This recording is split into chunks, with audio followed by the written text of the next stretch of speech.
emergency for the first time in about... This is Jim, and Receiving this message. We are Ken Jennings and John Roderick. We speak to you from our present, which we can only assume is your distant past, the turbulent time that was the early 21st century. Fearing the great cataclysm that will surely befall our civilization, we began this monumental reference of strange and obscure human knowledge. These recordings represent our attempt to compile and preserve wonders and esoterica that would otherwise be lost. So whether you're listening from an advanced civilization or have just reinvented the technology to decrypt our transmissions, this is our legacy to you. This is our time capsule. This is the Omnibus.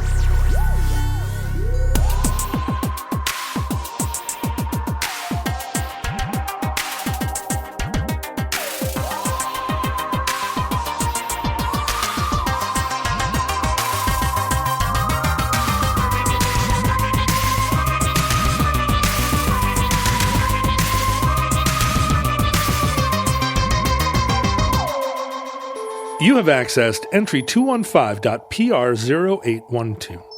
Certificate number 36799. Chindogu.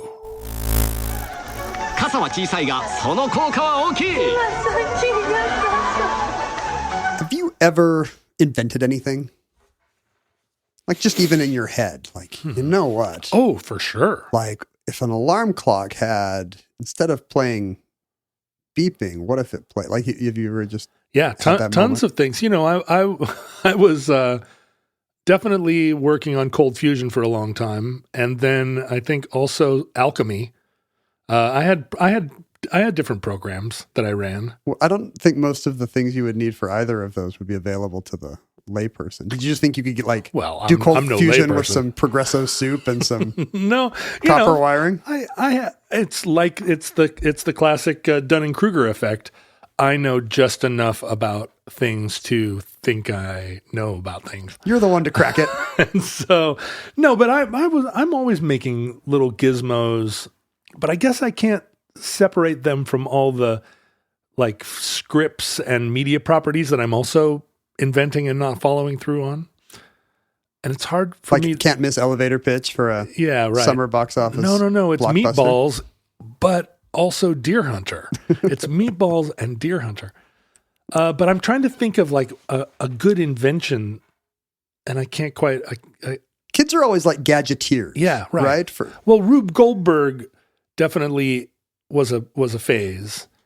But do you remember looking? I mean, because that's like a 30s cartoonist. Yeah. But kids do love, and I think teachers now assign it. Invent a Rube Goldberg machine that will. For those who are not aware, Rube Goldberg was an American cartoonist. Well into the 20th century, he was best known for drawing these outlandish, sequential inventions, where a fan would blow a sailboat, which would annoy the cat, which would claw the balloon, which would release the. And it was always to accomplish a very mundane task. Yeah, he had a character. What was the name of the coffee guy in those It was like Mr. Boob or Mr. Butts or whatever. Back when boobs and butts meant something else. They just, I don't know what they meant. They're just desexualized though. Yeah, a boob. Yeah, right. People don't know this, but everyone in the 30s was named Mr. Boob or Mr. Butt. Mr. Boob and Mr. Butt. You were a boob guy or a butt guy. They're my law firm. And it's always like, Mr. Boob hates to walk to the window and yell at the noisy cat. They always have some hilarious old-timey problem. What I learned not long ago was that in the UK, there is a completely different Rube Goldberg, a cartoonist in the UK who I think maybe coincidentally or unrelated. Right, parallel development. Yeah, also had a bunch of wacky gizmos, and they're called something else. Heath Robinson contraption. Yeah, it's a Heath Robinson contraption. Can you imagine? What a great band being name. British. I mean, it's because of our different opinion about Jewish people on the other side of the Atlantic. We're allowed to have a guy named Reuben Goldberg, and they're like, what if it were a Heath Robinson contraption? Surely Mother would prefer that.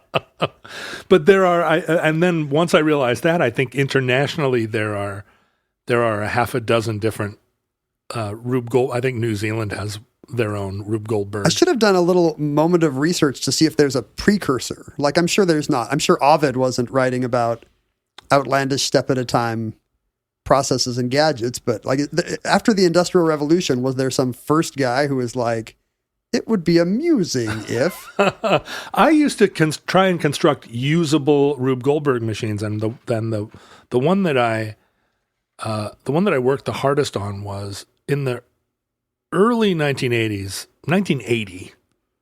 It must have been. That would be the early 1980s. The earliest of the 1980s. I used to drink a lot of Lipton iced tea mix. Okay, this is a great start for a story. Then what happened? And I make these big glasses of it, and not realizing that it's full of sugar and caffeine. I thought it's tea. It's kind of a grown-up drink for a guy who's just going into 7th grade. Like, I drink tea now.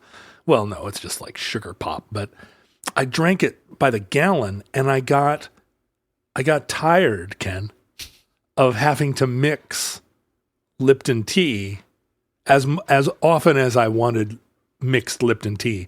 And so I developed a Rube Goldberg machine that would spoon tea mixture into a glass.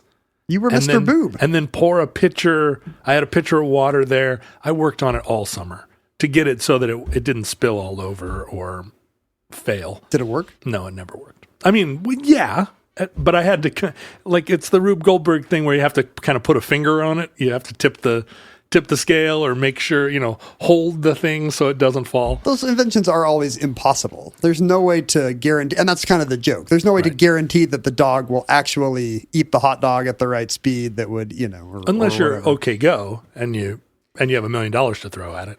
Well, that's the thing. Like, these are acted out in real life to hilarious. Even as a kid, I remember watching Sesame Street things where a ball would roll down a chute and trip a bunch of hilarious things. And, I could just watch those indefinitely. That was better than the Crayon Factory on Mr. Rogers for me. We had that clock that you built. It was like a home project.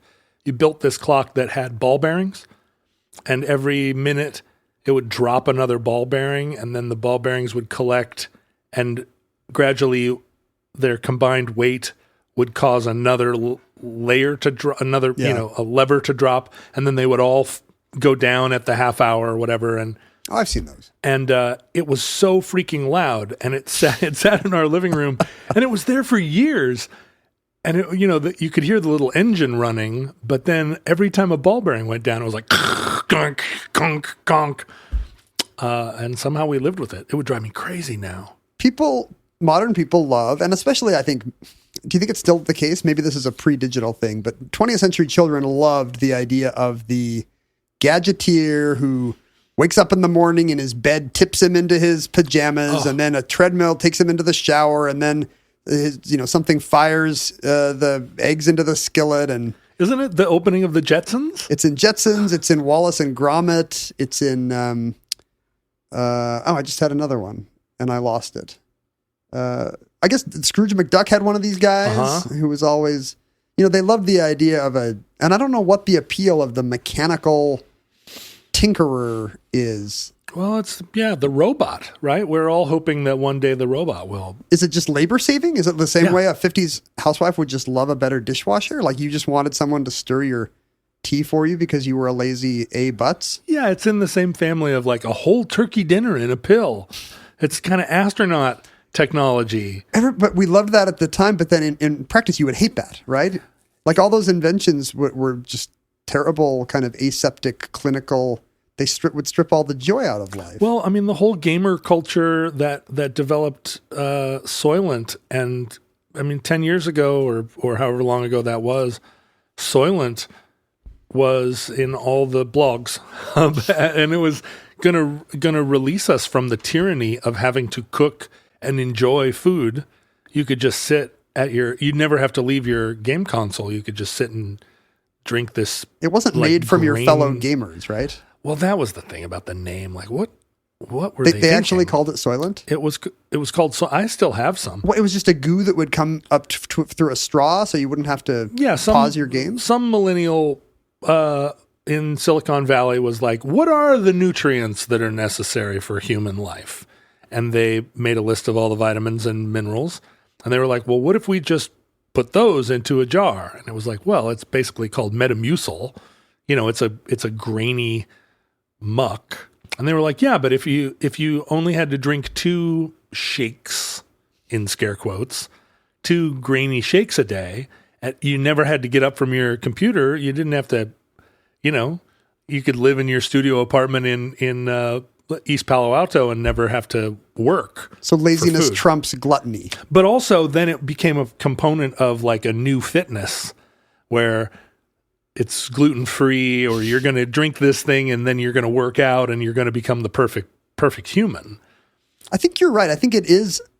Yeah, you've talked me into that. Like, children are constantly being told, you have to do this. You want to lay on the grass and do nothing, or look at the TV and do nothing, but instead you're being told you have to go brush your teeth, clean your room. Imagine a world where a treadmill and a series of gloved Dr. Seuss hands did all that for you. That really is the dream to a child. Mom would tell me to brush my teeth, but it would just happen magically, and I would never have to lift a finger. I still wish for it. I've told you about my roommate that came to me one day. I mean, we were drug addicts, so you have to contextualize it, but he said, I've got it.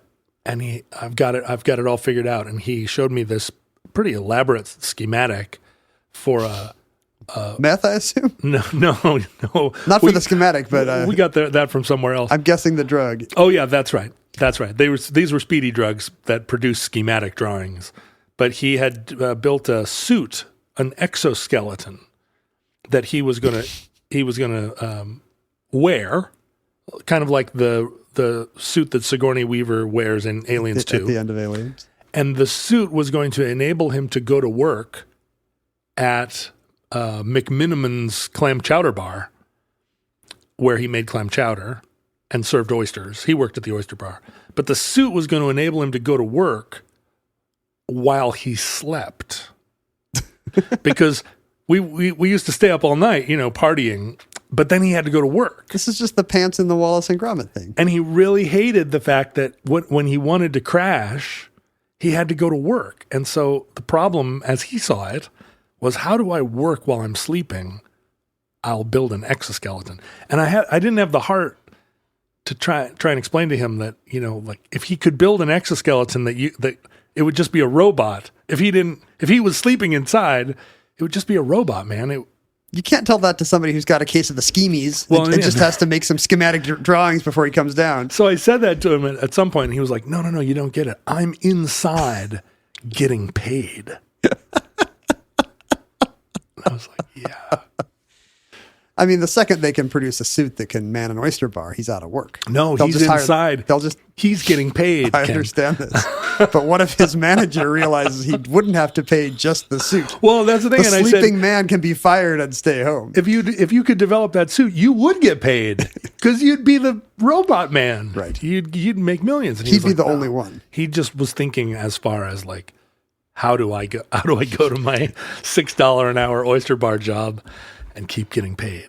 But there's, beyond the laziness of it, there's something to the beauty of maybe it's just admiring the laws of physics, the same way Goethe would just love the idea of the spheres whirling through the heavens. You love the idea that this ball is exactly the right weight to knock the cherry onto the ice cream sundae, or to roll down the path at the right speed to get to the next track. Or it's not that different from watching a model train. Something about miniature perfection. Well, and what's weird is, what is the washing machine or the toaster if not the first iteration of that? I mean, somebody had to do it. A woman had to what if I take these baskets and I put them inside a clothes washing machine, and the dishwasher is born. I mean, it used to be 7 steps that took all afternoon, and now it's 1 step or 2 steps. So yeah, it just feels like take the Industrial Revolution, but make it personal. In the 1970s,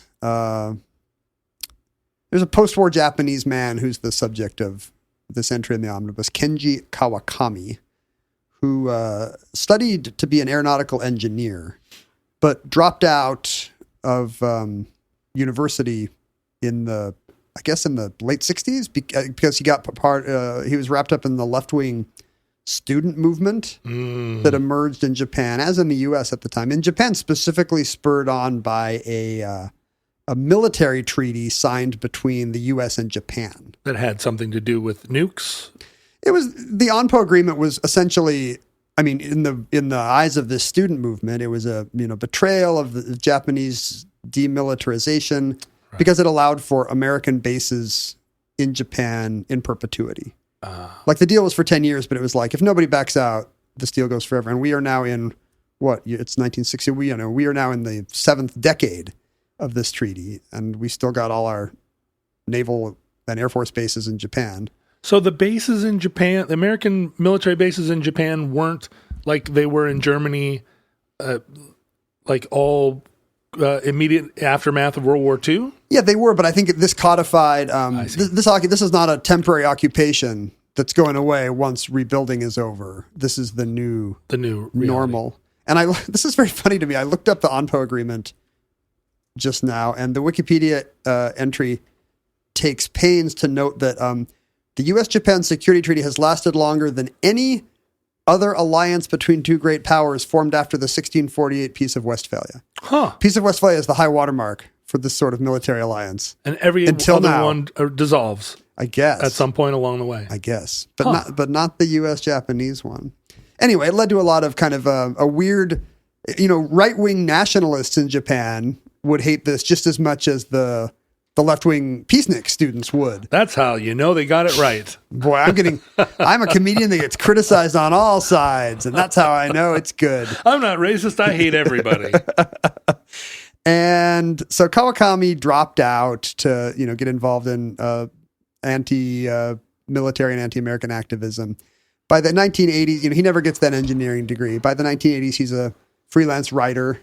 I'm kind of imagining him like a Haruki Murakami character tooling around Tokyo in a weird Saab or something. Yeah, and a bike with unequal tires. Making himself pasta dinners and having a series of romantic flings. I'm sure it's lovely. But by the 90s, when our story begins, he's working as an editor for a publication called Tsuhan Seikatsu, which, as I'm sure you know, means mail order life. I did know that. Because you love to live that mail order life. I do, baby. More and more every day. If you, like us, future listeners, are in an age where commerce, whatever that means to you, commerce and capitalism, if you have it, happens digitally and remotely, know that is an outlier. That is, for the last 20 years of modernity, that's been the state of play. If you want something, you tell your computer, and it appears. When was the first time you ordered something online? Because it hasn't been 20 years for me. You think it's less? Oh, way less. I don't think I ordered something online until 2000. I graduated from college in 2000, so it's a really bright line for me. And I don't remember shopping online at university, but I do remember shopping online at my first boring job. Really? Because, I said, build me a suit where I can write Java code and I can sleep. And inside the suit, I'm still getting paid. And shopping. And I'm on proto Amazon. No, I dated a girl who sold old Air Jordans on eBay in like 2005, 2006. And you were like, you bought something on the internet? No, she would go to thrift stores and buy old Air Jordans and then clean them up and sell them on eBay. I just realized I was aware of eBay in the 90s. The 90s? Yeah, I feel like my mom was like selling. You're kidding. Trying to clean out the house no, actually, you know what? I think she was buying stuff. My mom does not clean out the house. She fills up the house. Because in 2006, I was still very wowed and baffled by, because we were all thrifters, but she was selling this. People were buying Air Jordans from her online, and she was making a halfway decent. It augmented her salary as a barmaid. Was it a tidy sum? That's my favorite kind of sum. It was a tidy sum. She was very tidy. Isn't it nice to get it when you get a sum and then you look at it, you open the wad of bills and it's a tidy sum? That's a tidy sum. The first eBay and Amazon sales were in the same year, 1995. But it was insane. But it was a slow and text-focused ramp up. The first book to sell on Amazon was a textbook called Fluid Concepts and Creative Analogies. And that was the only book they had for the first 5 years. For the first 5 years? No, that was. I don't think I bought a thing until the 2010s. And I think partly it was just that I was very reluctant to put my credit card number into a box on the internet. I didn't trust any of the PayPal. It all seemed super sketchy to me. Your cabin in the Montana woods didn't even have, still had dial-up. But I was still trying to sell like cassette tapes out of the back of my van until 2012. So So for you, it's only been 16 years of glorious Amazon Christmases. 16. I'm saying 10. It's been 10 years. Congratulations on getting your 10 years Thank chip you. for buying crap you don't need at 3 a.m. on No, Amazon. I think Merlin Man was saying to me that he was ashamed of himself for buying toilet paper online and having it delivered to his home. I still feel some of that. And I said, it's you less should virtuous. be ashamed. Yeah. Yeah. What are you talking about? The store is down at the corner. Like I could go to Costco and get a 12-pack of conditioner if I'm out. And then I feel like I've done my part. For who? Capitalism? I don't know. But but if I go online and I have a man bring me a 12-pack of conditioner, I just feel like It's a climate change issue. An evil somewhat, tycoon. Right? Like it's one more vehicle on the roads. Yeah, I mean, if I go out, I could do a week of shopping at once, and I could also hit Home Depot and the drugstore. But you're the one climate changing then. Instead, it's a guy with nothing in the back seat of his Subaru except a 12-pack of Suave conditioner for Ken Jennings. I wonder if I can go back. I wonder if Amazon and eBay, they must be able to tell me when I joined, because I never bought a thing before. Oh, no, wait. I did. I bought a gizmo. Perfect. I bought a gizmo. Couldn't you just go to Sharper Image? Or? No. It came from India, and it was a box, like a little music box that had multiple keys, and it played like sitar drones. So in different keys, but it was in a different scale, like not in a sort of Western scale. It was some diatonic. Yeah, it had all, but you could play basically like sitar-ish drones on this little battery-powered. I'm sure the extended cut Looper of box. Get Back will have somebody playing with one of these. Well, and I was so excited to use it, and it came damaged. Boo. And so I got into this protracted return issue with, and I was calling them on the phone, and the guy was in India, and it took 20 minutes to make the connection. And I was like, listen, the box was broken. And the guy was like, are you sure it was broken? And I had taken pictures. Listen, Bangalore. I had taken pictures with a Polaroid or something. I was like, I've got pictures. It came damaged. And eventually I think I threatened them with the Better Business Bureau or something, or I don't remember what it was, but it made me scared to go online, buy things. That was the thing that turned you off. I was like, my sitar box came damaged. And it's funny that we had the middle part existed. The website that could list the things existed, but you're still, you don't have either end of it. Like you're still having to take analog photographs of the thing to post or to complain or to return. I maybe ordered a beanbag chair from Canada and it never came. And those two things, the broken sitar machine and the Canadian beanbag that never came. And I was like, get me out of this internet thing. What would you do if like the beanbag chair, a truck pulls up right now, a decade later? Beep, beep. It's a beanbag chair with a big Canadian flag on sometimes it. they'll find a letter in a wall and it'll be like, oh, this was addressed to your grandfather from President Polk or whatever. No, because I customer serviced them too. And it was somebody in Canada who was like, oh yeah, sorry. It was a scam. We'll get that out to you tomorrow. And I called them again 3 weeks later and they were like, oh, sorry. And then it never came. And Canadian beanbag chairs were like Canadian girlfriends. It was a total they scam. Don't actually exist. Yeah, it was from the Niagara Falls area. But this is by way of noting. No, it was from Winnipeg. I'm going to come right out and say it. Winnipeg. Why don't you look up the address of this person who scammed you, and we'll shame them publicly for the distant future. So, but this is an oddity for most of the lives of everyone who is alive right now. You could not buy something through digital means and just have it appear. You would have to look at it in a printed book, which would have pictures of things you might want to buy.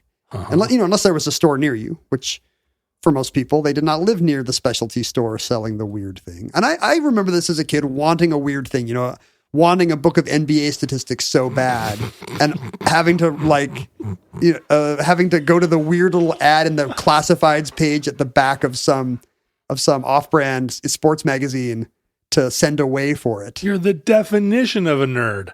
Exactly. Well, I mean, sports nerd. You send I send away for what? The first thing I ever sent away from was from accessory packs for my Star Wars action figures. I think it was sea monkeys for me. I think I sent away for sea monkeys and actually went through the whole, like, raised them up and everything. They weirdly still print proofs of purchase for things, but you never have to prove your purchase. We lived in a time when you had to prove a lot of purchase. Yeah. Because otherwise you wouldn't get the game of Yahtzee with Tony the Tiger on it or whatever. Send it in. Or the little Foot Locker full of Green Army men, which when they came, it turned out they were micro-sized. Boo. And we've talked about K-Tel. Yes. You definitely got records. I'm a Columbia House guy. Yeah. We should do K-Tel on this show. We've said that before. Kamakami works on a mail order catalog called Mail Order Life, which functions the way window shopping does for people who live far from the windows. You know, it's for Japanese suburban or, you know, kind of ex-urban housewives who don't get into the malls a lot. How is this different from the Montgomery Ward catalog? I don't think it's that. I mean, I don't know. Like, I picture American catalog culture as being aimed at either turn of the century people with handlebar mustaches or my parents in the 1970s or children. Oh, yeah. I mean, the audience for that thing was children looking at the JCPenney wish book because that's where you would see Sears catalog for us, but yes. Oh, you would use Sears catalog for the brassiers. No, the toys. The toys. Penny's had a better toy catalog than Sears. Wow, man. You're throwing down. This is I'm officially an old person now. But the Toys R Us actually didn't exist. You know, there were no big box stores, much less websites with, you know, seemingly inexhaustible supply. If you wanted to see all the types of a thing that existed, you know, and it wasn't at your little mom and pop toy or hobby shop, you had to get a book of them. Right. And Seikatsu works for Mail Order Life, you know, beguiling housewives with the lifestyle accessories and gadgets of tomorrow, little labor-saving devices. But he has a problem. Sometimes the page count comes in low, and that's his problem because he's got to fill a catalog whether the sales team has booked enough space or not. Oh, you know? Oh, I wonder. Does the Vermont country catalog have this same problem? Like, more candles. Go out, scour the countryside. We need a different kind of candied nut. And so what he would, you know, I'm sure another editor would just make the pictures bigger or something. Right. Or yell at his sales staff. But Kawakami has an unusual hobby, which he calls Chindogu. For many years, he's been a bit of a gadgeteer, a bit of an amateur inventor. Chindogu is a Japanese phrase that means strange tools. I mean, unconventional tools, basically. I think he prefers weird tools as the translation. That's why the Japanese hardware store in Japantown in San Francisco is one of my favorite places to go. Oh, sure. Because they have all these tiny little saws and little gadgets that they only have one tiny purpose, but when you see it, you're like, I need that. I walk into Daiso with my kids and immediately I'm like, wait, I've never fried an egg that looks like Mickey Mouse. And now I can, and it's only 200 yen. You influenced me. Actually, I went into Daiso not very long ago, and I remember the last time you came to my house, you say it every time. Is this a shoes off house? And I think I give you a different answer every time. Make up your mind. Yes, no, maybe. But the last time you came over, you were like, you should get some little slippers like you would find in a Japanese home or an Asian home. And I was at Daiso and I saw this big rack of slippers. They were all $2. I bought like 6 pairs of slippers. So the next time you come over, you are neither a shoes off nor a shoes on home. Now it's a slippers house. It's 100% slippers. Some of them have little pandas on them. Like everything at Daiso. Some of them have Winnie the Pooh, probably. You'll find out. The Kawakami's unusual tools, or Chindogu, were these kind of bizarre prototypes he had been making just for fun. Inventions with a very unusual aesthetic and niche. And in the years since Chindogu caught on, he started to fill the extra column space in his with his own lifestyle gizmos? magazine, with his own made up gizmos. And I don't know if he was clear that these were not things that actually existed and you could order. And he was kind of doing a bit. Oh, it was a bit. He wasn't prepared to manufacture these. He was absolutely not going to ship these to anybody. I think it was more like, hey, moms of Japan, as you sit at home, sipping and web surfing from a piece of paper, It's a flower waterer or a, yeah. Here are the 10 rules he came up later for Chindogu. And from this, I don't think you can reverse engineer what the inventions are actually like, but I feel like it can't hurt to go over the 10 rules. Did he put them in a special section of the catalog, or were they interspersed like you couldn't tell which ones were gags? That's a great question, because I was picturing them, a newspaper editor would have to fill a column by putting in some weird bulleted thing that wasn't actually news. Yeah, I wonder if he maybe just added a section in the back. Our unabashed dictionary defines, and that's where the police scanner Suhan Seikatsu got a little goofy. To qualify as a Chindogu, a tool must be first almost useless. It can't be completely useless. Okay. But it can't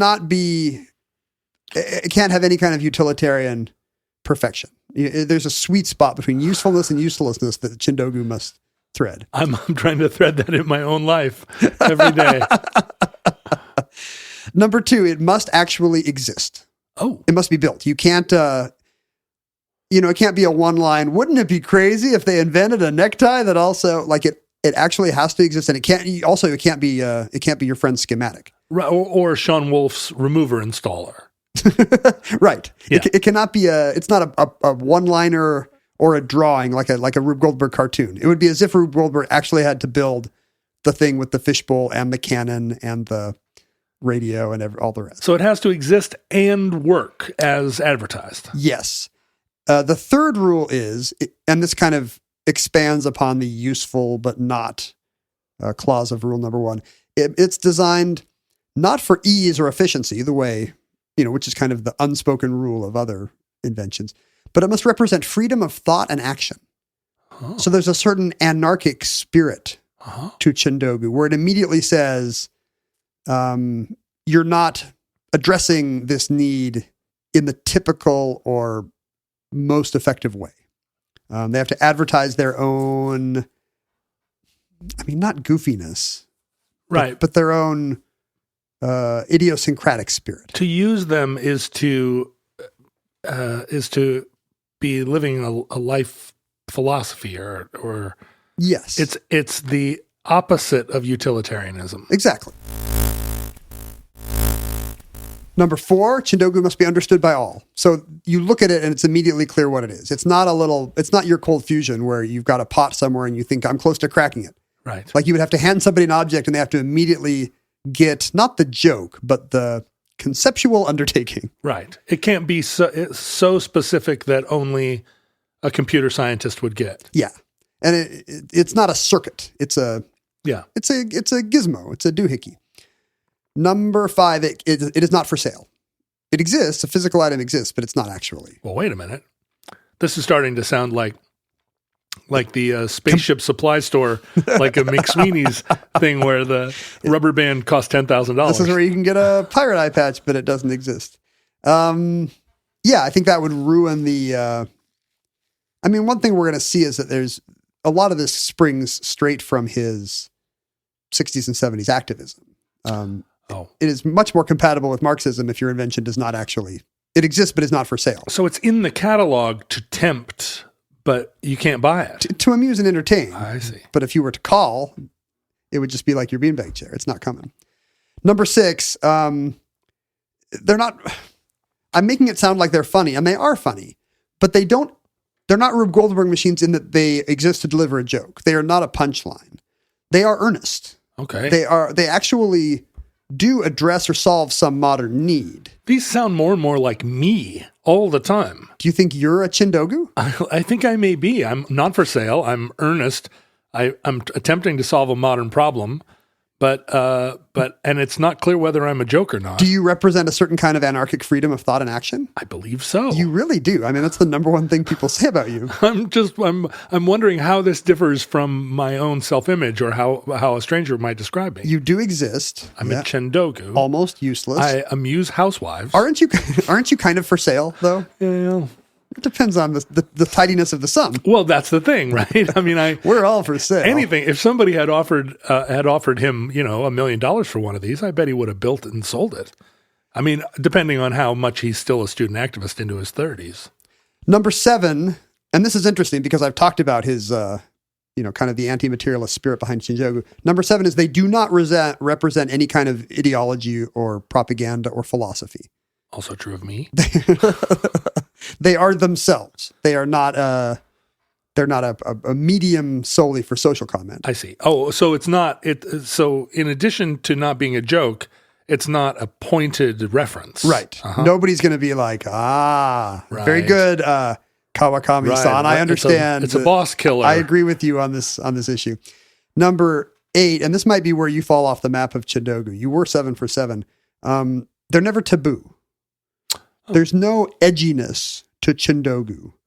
They are, despite the fact that they may be, and that follows from 7. They're not pointed ideologically, but they're also not pointed in any kind of, scatological or nothing about Chindogu would offend. They are universal. But I feel like the degree to which I am taboo is overstated. I try not to offend. I think I'm universally accessible.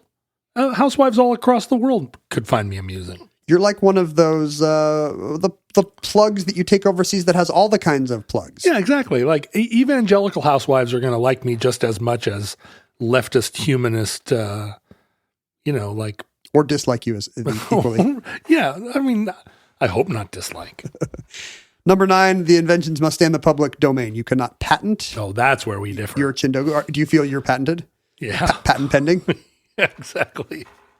And number 10, they are without prejudice. This actually does seem like it's a bit of an ideology, but the only ideology is universalism. Again, there can't be anything about them that appeals to one culture or class or race or age group over another. Also not pointed, right? Not right. To dismiss a class or. So there is a universal human experience in modernity that we all share. And these are not niche product. They are immediately, and that's kind of why the humor is such an obvious point of them, because to the degree there is a joke, everyone sees it and gets it at once. They seem Chomskyan almost, except for the fact that there's anything funny about them. Kawakami is quoted as saying, this is the same spirit as the Industrial Revolution in Britain in the 19th century. Hilarious. Where we all love that, where everything changed. But these are the inventions that didn't make it. He calls them invention dropouts. Oh.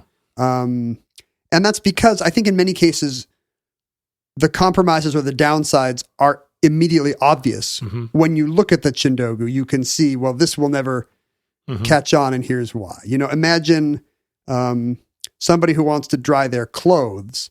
The Chindogu equivalent might be a golf club that is also a clothesline. So you can string socks along it, and every time you swing at the ball, the breeze blows through your socks and undies and dries them out. It technically would work, but I see why you wouldn't use it. There's a reason why the Darwinism of technology has not given us the golf club drying rack as the way in which we dry our clothes. Let me just give you some examples online. The best way to understand Chindogu is to see some of the most popular ones. And now that these are all, because they're immediately obvious to the eye and to the viewer, they memify very easily. Mm-hmm. So the internet has really been the thing that exploded Chindogu. One of the most canonical or classic Chindogu is the butter stick, which looks like a glue stick. Exactly. You unscrew the bottom of it, and a cylindrical stick of butter comes out, and you can just wipe it on your toast. Why is that not a better idea than butter as it is? You believe it is better? I would use a butter stick. I believe it would take longer. I mean, you can see the inefficiency there, right? Like a knife, if you were to use a knife, you could have butter the length of the knife and, 2 swipes and your toast is buttered. Whereas this, you have the fun of gluing it scribbling on it like a pen, but it does take longer. I feel like butter stick might be something for me. I'm going to maybe work to perfect butter stick.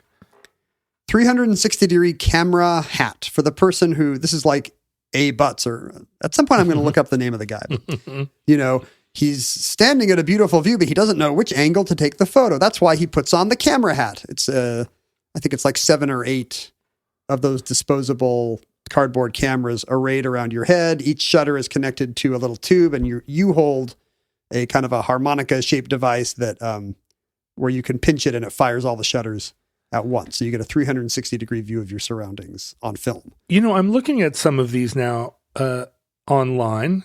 What do you got? And it feels, what's funny is I think my first introduction to this type of stuff, maybe because it feels very much part of a Devo universe. Sure. And high tech but low tech. I think this might have been introduced at a time when Japanese culture was still so alien to like a kid from Seattle that these were introduced to me as actually things that they used in Japan. And you would look at the butter stick or the ramen headgear or the umbrellas on shoes.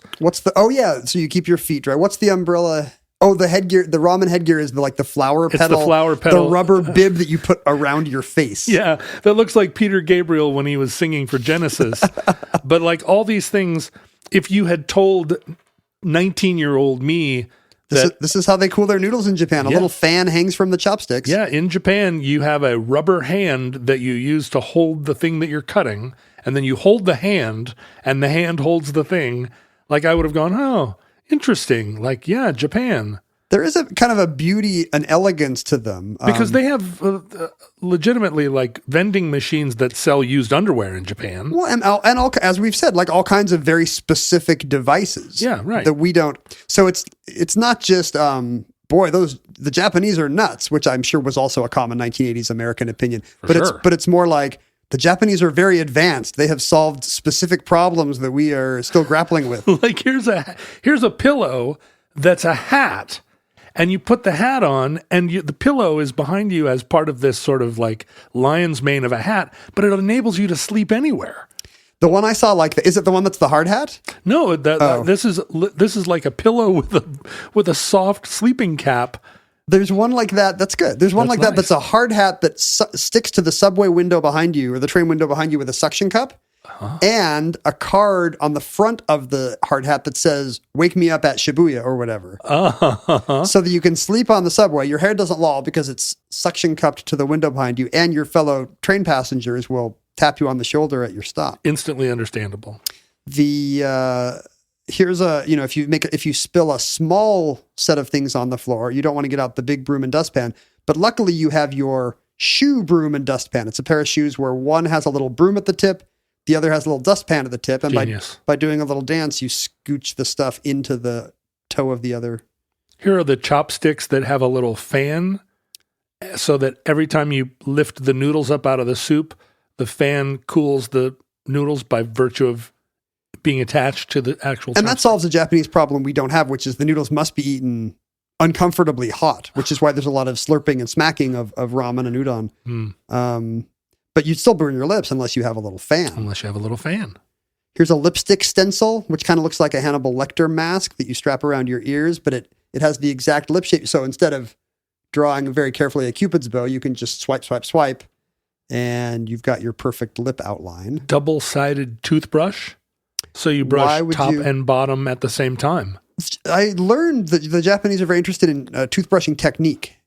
Sure. They have a word for it and competing schools. I don't understand why that isn't the standard design of a toothbrush. Right. You do top and bottom at the same time. I've been taking twice as long as I should my whole life. What are we doing here? Hay fever headset. It's a roll of toilet paper you wear on your head so you can just unroll it right down into your nose, which is actually pretty good. Oh, I finally understand what this is. It's a toddler onesie that has like mop fibers all along coming the out of the elbows and knees. Yeah. So as the kid crawls around the floor, it's dusting the floor. Turn your child into a Roomba. Why is that not a thing? Well, it's like your friend's suit. Pay the baby inside the mop gets paid. The kid's getting paid, and your floor's getting mopped. He has another one you can put on a cat's feet. That cat looks very unhappy in the picture. Yeah. Don't put anything on a cat is something I've learned. A lot of them do seem to be combinations of two different things. You've seen a baby, you've seen a mop. Here's one. You've seen eyeglasses and you've seen funnels. It's eyeglasses with funnels going into the lens so that you waste fewer eye drops when you have to eyedropper yourself. I see that. Yeah. So they don't just drip out. I suppose that. Little tiny electric fans on the side of glasses frames for onion cutting. So this is basically the hard hat with 2 beer cans, and that actually became a thing. Yes. If you were a Packers fan. Yeah, there's a lot of these don't seem to be labor saving, which is interesting. Like that's very much now you don't have to even get up. A lot of these by implication would take more work than the conventional method. Right. Or at least require, this is my favorite. Or at least require a great degree of foresight, like the back scratch guide, which is a t-shirt, which on the back has a 10 by 10 grid and a corresponding handheld version of the grid, so that you can tell your significant other or companion, hey, my itch is at G7. And they can look at your back and scratch you right at G7. There would always be an itch that was outside of, you'd have to say, it's over to the right of G7. That's because it moves, I think. The itch. Yeah, you just got to track it down. Yeah. It's like whack-a-mole with an itch. My 10-year-old has only recently been able to say, will you scratch my back at location X? And it's family bonding, right? It's like, of course I'll scratch your back at. She's like, over a little bit. And just watching somebody experience that for the first time, that like, that's it. Just over to the right. It's like, it's a wonderful moment. I feel like I've rediscovered that in my 40s because I used to be able to scratch every place on my back. And now my flexibility is such that I need a hand. I'm a large person who will scratch his own back in a door frame. You're Baloo the bear. Yeah. You'll just rub yourself up against a tree. But I dated somebody who, for whatever reason, that really triggered her. And I could never get out of her what exactly it was. But she was adamant that I should never scratch my own back on a door frame. She's afraid you're going to hit the little metal thing where the tongue comes out. I don't know what no. It did. It had, there was this is Millennium Girlfriend, a very visceral reaction she had. And, she was a small person, so she didn't have this issue. But she was just like, no, you're like a bear. And I was like, yeah, I know, exactly. Isn't that why you're dating me? And she was like, no, just stop it. You're like an animal. Wait, why does being a small person mean she doesn't have this issue? Because small people can reach every part of themselves. Is that true? Well, I don't know. There's part of me that are so far away. It's just like, God, I have to get all the way over to there. So if you look at these inventions, you can kind of see what they have in common. I mean, they all do address a real need. We all understand sometimes noodles are too hot, and sometimes the floor is dusty, and sometimes eye drops drip out of your eye. It's a fun kind of creativity. The means are low tech, but they're very impractical. Like you can immediately see why it's a little nonsensical. You can't be wearing the shirt in advance at all times of having an itch on your back.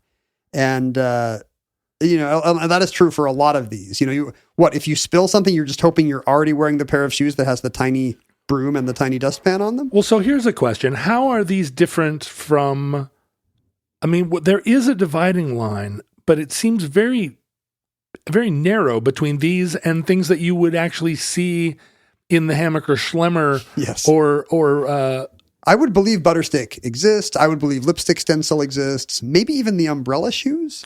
I definitely had a hat that had a fan that pointed down and a little water reservoir. Yeah. And it was supposed to cool you in hot weather. Somebody gave it to me, gag gift, but also you could see somebody actually using it.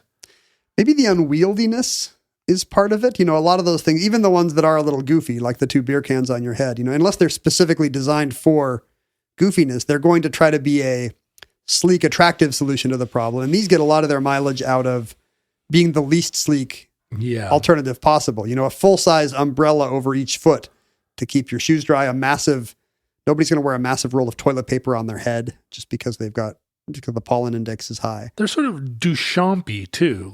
There's a Dada vibe.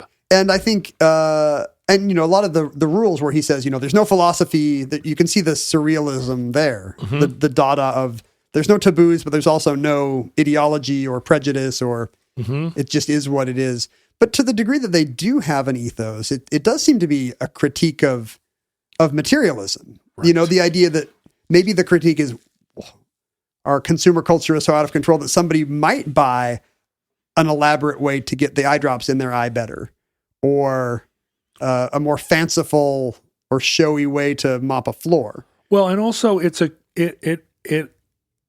they all seem to like point at the horror of modernity, right? Like a hard hat with a suction cup and a sign that says "Wake me at my stop."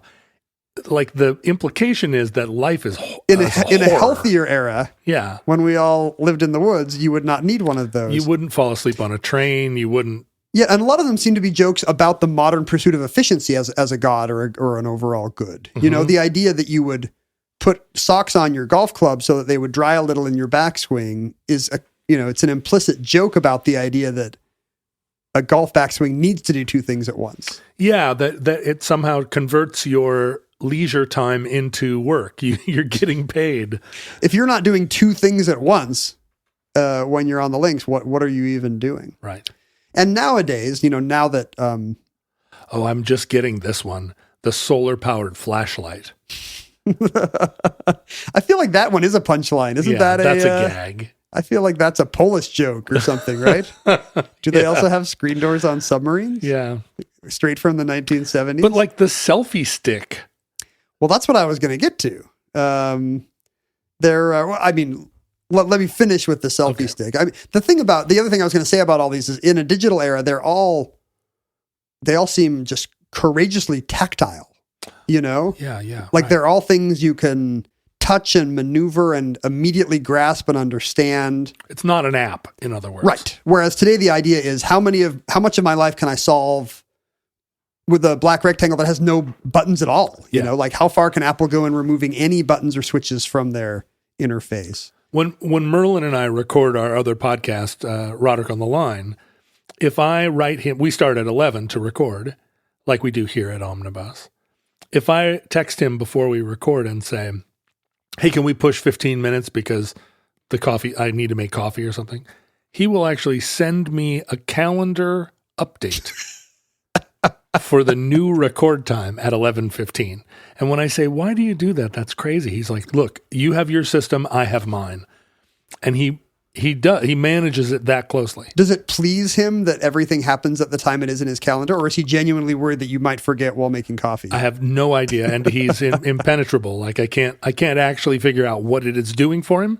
But I think when he looks back a year ago, he can tell whether we started at 11:15 or not. I definitely have issues where, like, my wife and family know the goofy, like, quasi-compulsive things that I do just because it pleases me to do it in this way, like it annoys me to have a substandard parking space if I know another aisle might have a better one, or... Oh, you'll go around just to find a better parking space? Yeah, and I'll accumulate, like I have a list on my phone of where the best rows are in every theater and every multiplex in town, just because I like the security of just having that in my pocket. Yeah. Pacific Place, Theater 8. Oh, I got to be in G or H. How did you manually compile that, or is that a thing that there's a website that tells you? No. Years of work and first person experience. Every time you go into a theater, I sit in every seat. You figure out what the best seat is. I start in A1 in the front row in the corner, and I go but I do, like, after the movie, if I'm like, you know what, I was a little too far back, and I go into my app and I change G to F so that next time we approach closer to the perfection of the right theater seat. Holy cats. If people online could just see my face right now. And I know that's insane, but like Merlin, it gives me pleasure to do it in a particular way. Absolutely. The appeal of Chindogu was obvious, and it spread beyond Japan. It really caught on in the 90s when Kawakami had enough of these accumulated to put out a book, which got printed widely. In the West, it was called 101 Unuseless Japanese Inventions. Right. So it kind of ties into this exoticized version of East Asia that you were referring to. Yeah, I may have seen it at the time or seen it referenced, and I think there were probably plenty of Americans that weren't sure how much of a joke it was. Like, it's a joke, but you kind of want to buy a 10-pack of butter stick. Yeah. The next time you're at a Japanese department store. Yeah, right. It goes international. It's an art book. Yes, and that's what eventually happened. He opened exhibitions and gallery shows where he would show his prototypes, because they all have to exist in physical form, even if he's not selling them. Right. So to appreciate them in 3D, what else but an art show? And that's how they caught on. You talked about the influence of Dada and surrealism moving across Eurasia to Japan. It kind of came back. In France, Western Europe, people started to love the surrealist and possibly anti-materialistic ethos of Chindogu. I can see the French just gobbling this. There's a Jean-Christophe Lecoq who has kind of become the vanguard of Chindogu in France. He's invented at least 200 of his own. I think the most famous one are the flint shoes, which are basically, you can start a fire. They're like tap shoes, except it's a piece of flint on the toe. So you just, tap it against, scrape it against something hard on a hard floor. And you've sparked a fire. Kawakami, for his part, has invented 600 different Chindogu as of recording date and published many book compilations of same. You mentioned kind of the ne plus ultra. Am I using that right? I think so. Of Chindogu, which would be the selfie stick, which did appear in his first compilation. 101 Unuseless Japanese Inventions includes, in the days before cell phones, a rod that you would use to put your camera further away from you and manually click a shutter to get better framing and a wider point of view. Yeah. If you want to be photographed standing in front of something on vacation, there's enough camera ones that you can kind of tie it into the 1980s stereotype of the Japanese as the newly wealthy country traveling the world and getting snapshots of everything, which plays into a lot of Western stereotypes about Asia. This is not the first use of the selfie stick. It was invented in parallel also, or earlier in fact, in the 80s by a Minolta engineer named Hiroshi Ueda, who was at the Louvre and wanted his picture taken in front of the Mona Lisa, the entrance, or I don't care to stereotype the Japanese to this degree, but sure, in front of a painting or a particular statue or something. And he hands his camera to a kid and asks him to take a picture, and the little urchin immediately runs off with the camera. Oh, isn't that what an urchin would do? And of course, back then you would lose half a roll of pictures. Well, and a camera was an expensive thing. And Ueda, working for Minolta, thinks there's got to be a better way than asking a stranger at the Grand Canyon to take your picture, which still happens to this day. If you're standing in front of a sunset, you might get asked by a tourist, hey, would you...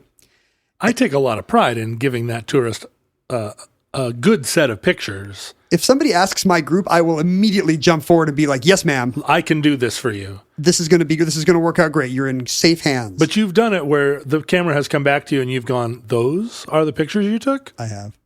I've also had somebody say to me, hey, can I get a picture? And I think they want a picture with me, and they don't know who I am, and they want me to take a picture of them, which is always nice. That's cute. Do you know who I am? Anyway, because Ueda worked for Minolta, he immediately went back and said, we should have a long distance shutter activator. And they put one out in the early 80s before even Kawakami did it as a quasi joke, and it flopped. Well, because cameras were heavier. I mean, part of it is it's hard to hold a 35 millimeter camera out. And you can't see with the front facing camera on a device, you can see what you're getting. Whereas a selfie stick, you're totally blind, and who knows if you have the angle exactly right and how the framing is, and if you're getting which part of the Eiffel Tower is actually showing up in the picture. Right. But the selfie stick is probably the closest Chindogu has come to crossing over into the real world. Because someone actually took it and mass-produced it and sold it. Yeah. And what was that?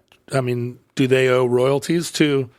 No, I think once the cell phone... It wasn't until later, once they were ubiquitous. And again, started out in the West as kind of a joke about either the goofiness of foreign tourists or the goofiness of screenagers and their selfie lifestyle or whatever it is.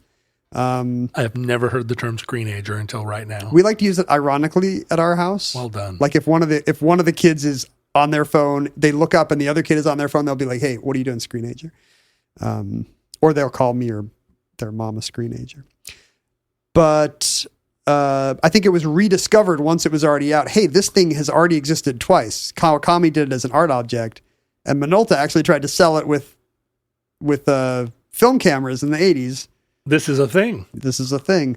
So, maybe that means there's a future where you can dress your baby as a mop. If I had another baby, I would immediately dress it as a mop. When you say immediately, you mean in the delivery room. I would say, hand me that baby. I have a mop onesie for it. Don't put it in that hospital blanket. You'd have to have different sizes of... Put that baby to work. And that concludes Chindogu, entry 215.PR0812, certificate number 36799 in the omnibus. Futurelings, in the unlikely event that social media still exists in your era, you will be, what? A further generation of screenagers suffering under the insufferable burden of knowing what other people think. Can you only be a screenager till you turn 18 or 19? No, your kids are calling you a screenager, and rightfully so. It's like saying "okay, boomer" to a Gen Xer. I feel like it should advance with your age. Like there should be you could be a screnty something or a squirty something. No, that's terrible. Those are all Pokemons. It's squirty something. He's turning into a squinty something. That's right. A screenager isn't even your final form.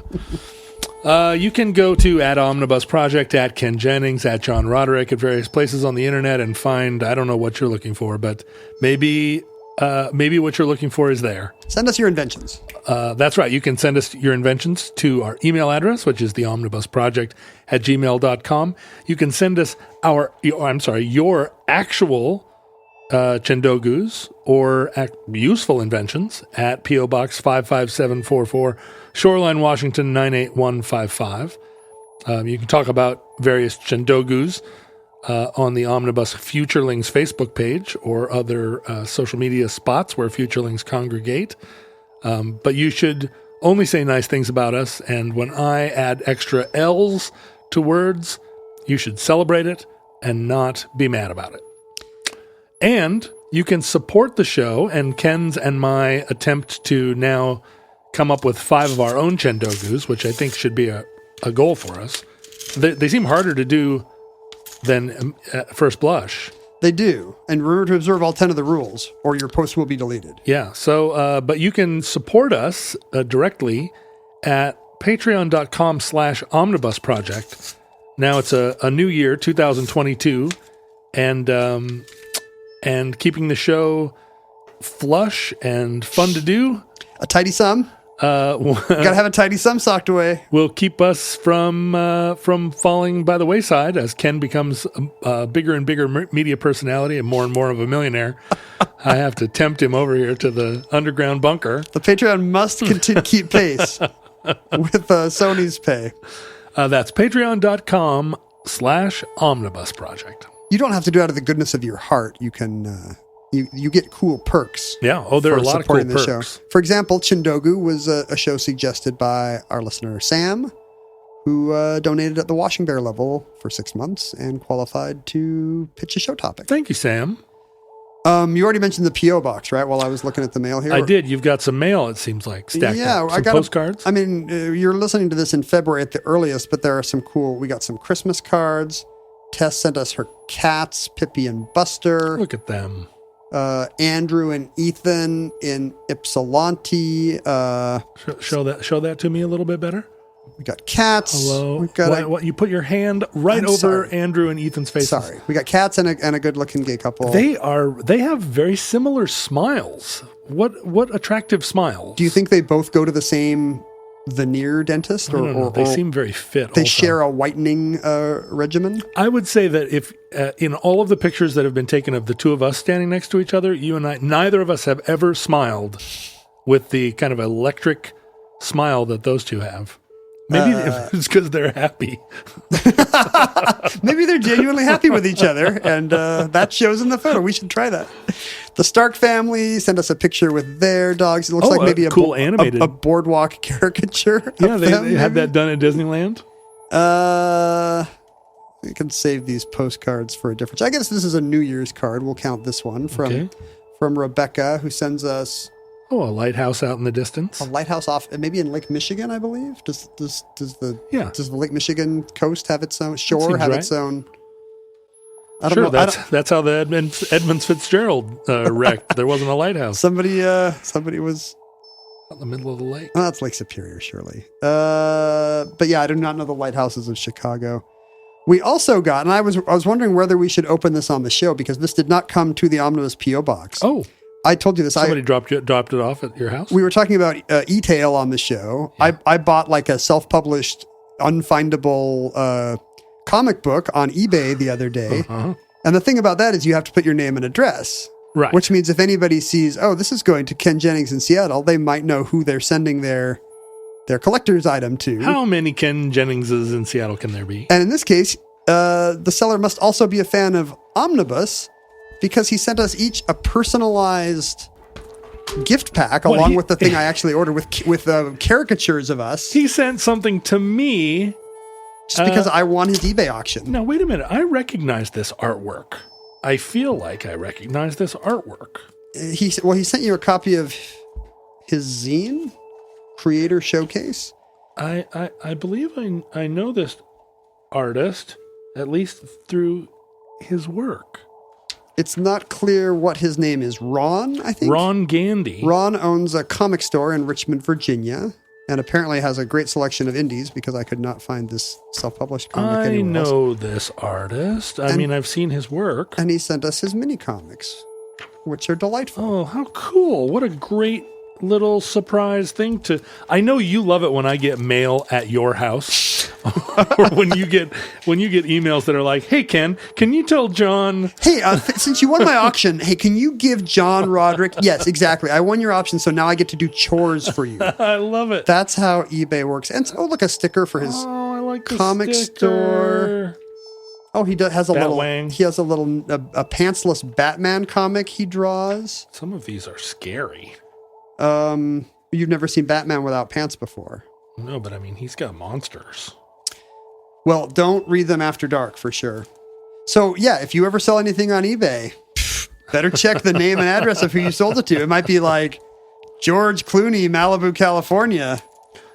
We had a correspondent who emailed me the other day saying that he wanted to send you. He was the guy that sent me the coffee Yes. pods. And he said, look, I want to send Ken some Dr. Pepper, but the Dr. Pepper distributor won't allow me to send it to a P.O. box. What? Because apparently, like a half rack of Dr. Pepper, or a case of Dr. Pepper, Sure. they just know it's not going to fit. You immediately gave him my home phone number. Well, that's the thing. He said, is there a physical address I can send this to? And I'm like, oh, this is so charming. I want him to send the Dr. Pepper, but we are pretty good at embargoing our actual addresses from the world. And I don't know what to do. I don't know. Do you and I have to buy a house together that is just to get mail? That's just where we get big mail? It'll have 2 doors and we'll arrive at the same time like the Beatles in Help. And then we'll all come into our big grass sod living room. Yeah. Yeah, we'll do that. And what do we do though? I mean, if that's the only way I can get free Diet Dr. Pepper, then yes, we have. Find a local business owner. Oh. This is what happens in the Seinfeld episode where Elaine doesn't want to give out her phone number. She gives out the video of a local off-track betting establishment, and they get calls from her for years. And then she gets Kramer's bagel shop to take her number. There you go. Find a local bagelry or betting office, gambling center. Back when I used to not have a permanent or even temporary home address. Yeah, where would you have mail sent? The mail started to arrive for me at the Espresso Roma on Broadway. People they'd want to send me something and they wouldn't know, and they knew I would eventually show up at the Roma. So, and the people that worked at the Roma got frustrated when I started getting mail there. I never asked anybody to do it. It just was where you were, where I was. Well, maybe it could be like this, the system that apparently existed for mid-century travelers abroad. Oh, a postal restant? Yeah, just say, I have a feeling my friend is going to be in Vienna sometimes this summer, so it's care of American Express office, Vienna, Austria, and you would just have to wander into some building and be like, is there any mail for me? I'm American. Oh, I've gotten tons of mail at American Express offices around the world back in the 80s. Yeah, you were Tom Ripley. You were scamming heiresses. Exactly. Listeners, from our vantage point in your distant past, we have no idea how long our civilization survived. We hope and pray that the catastrophe we fear may never come, but if the worst comes soon, this recording, like all our recordings, may be our final word, which was lucky for listener Sam, who got in under the wire. Mm-hmm. But if Providence allows, we hope to be back with you soon for another entry in the Omnibus.